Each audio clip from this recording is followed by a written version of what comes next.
आज म तपाईलाई दूध उम्लिएर नजाने खेर नजाने तरिका सिकाउँछु। मैले चाहिँ यो चुलोमा दूध बसालेको छु। हामी दूध उम्लिएर गएर हैरान भएका हुन्छौँ। दूधलाई हेरेर बसिरहनु भ्याउँदैनौँ। जसको लागि एउटा उपाय रहेछ। यो उपाय गर्यौं भने हामीले दूध उम्लिएर खेर जाँदैन।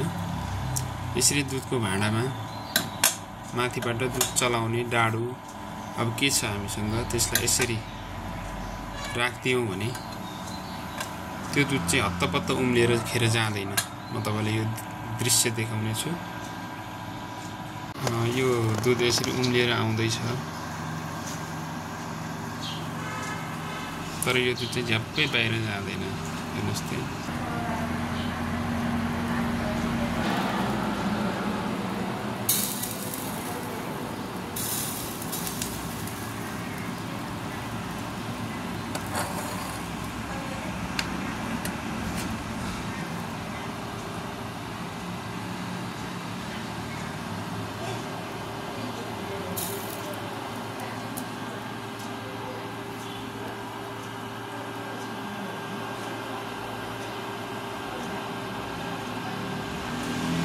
यो दूध चाहिँ अहिले भकभक्ती उम्लिरहेको छ, तर बाहिर गएको छैन।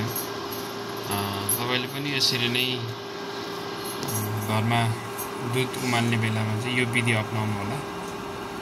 हस् त, धन्यवाद।